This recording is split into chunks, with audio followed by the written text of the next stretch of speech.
Welcome to another Red Hunt video. Story 1. Am I the antagonist for unrestoring my aunt's Barbie? Am I the antagonist for returning my aunt's Barbie doll without the accessories? My mom and aunt had a handful of Barbie dolls from their childhood in the 80s. These dolls were played with by me and my 3 cousins over the years, resulting in their wear and tear. They were stored in my grandparents' toy box. About 6 months ago, my grandparents informed my mom and aunt that they were getting rid of their old toys and encouraged them to take what they wanted. The dolls were divided based on ownership, my mom's or my aunt's. Both my mom and aunt decided they didn't want any of the toys, so my cousins and I were called to choose from our respective parents' collection. I am 25 and my cousins are 30, 19, 15, and 12. We first selected items from our parents' stash and were allowed to choose from the other stash if anything was left. My 30-year-old and 12-year-old cousins didn't want anything from their mom's stash. The 19 and 15-year-olds took a few things,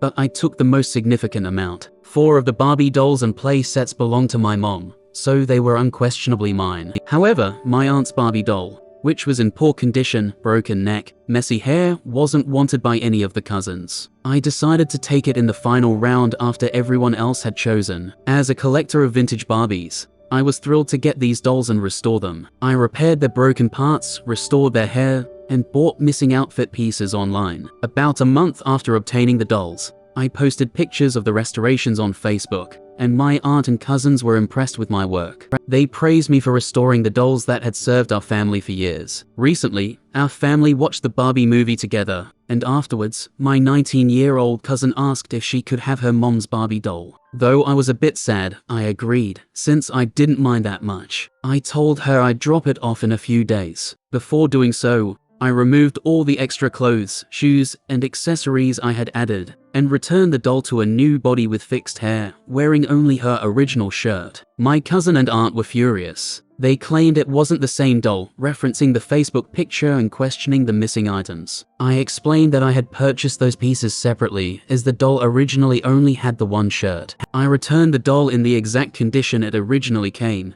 though now clean and restored. My cousin returned the doll, stating she didn't want a doll without all the accessories. My aunt is accusing me of stealing the clothing pieces, insisting her doll had all those accessories originally, which was true, but they were lost over time, and I had to repurchase them separately. While I initially didn't mind giving up the doll, I'm now reluctant to do so without the accessories. Am I the antagonist for returning the doll to my cousin without the added accessories?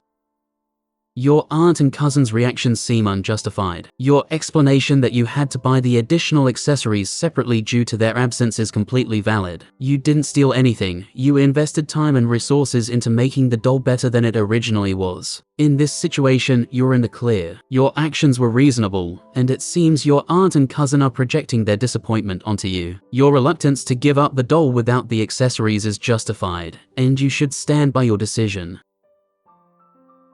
It's unfair for them to attempt to reverse their decision now, especially after you've put effort into restoring the dolls. If they were interested in the Barbie, they should have accepted it when you first offered it, not the antagonist. You're definitely not the antagonist, but it's clear they're the asshole for insisting you hand over the restored doll. You were generous to agree in the first place, and you had no obligation to provide all the additional extras you bought.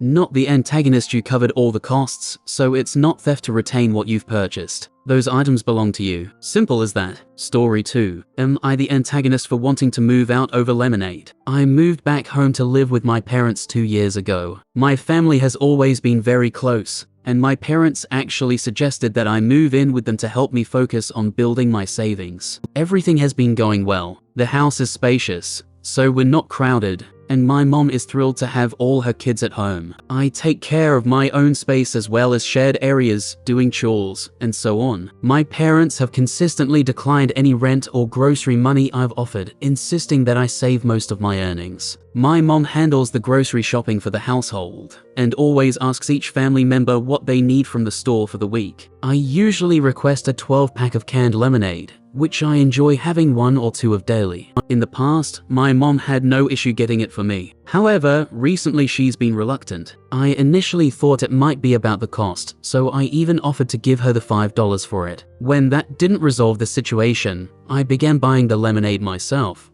but she still looks displeased when I drink it. I've repeatedly asked her what the problem is, but she just walks away and changes the subject whenever I bring it up. The situation escalated yesterday when I came home from work with some of my own groceries, including lemonade. My mom became very emotional, expressing that she feels I'm not considerate of Arthur's feelings. I'm truly confused and trying to calm her down when she tells me that if I continue with this habit, I can't do it under her roof. Hearing that, I admit I reacted strongly. I was hurt that she would threaten to kick me out over something like this, especially given our close relationship. From my perspective, I haven't done anything wrong. We argued intensely, with me insisting that she explain why drinking lemonade is such a big deal, and her responding with "you know," in a dismissive way. Eventually, I left the conversation and went to my room, feeling torn. Soon after, my brother came to talk to me. He empathizes with my viewpoint, but suggests I consider complying with her request and stop drinking the lemonade. I could definitely do that, but now it feels like a matter of principle. While I'm aware I'm living under their roof, I also see myself as an adult who should have the freedom to enjoy my preferred drink whenever I want, especially since I'm paying for it and getting it myself. Yes, it's just lemonade, and it goes both ways. My mom shouldn't be so concerned about it either, as it's just lemonade. If she's insisting I quit drinking it or leave, I'm tempted to take the initiative and move out. Financially, I'm prepared to do so. I'm conflicted because she's my mother, she's been kind to me, and she provided me with the opportunity to save money, which I now want to use to move out. I also regret raising my voice at her. It certainly didn't help the situation. Am I the one in the wrong for my reaction, or would I be wrong to leave over this issue?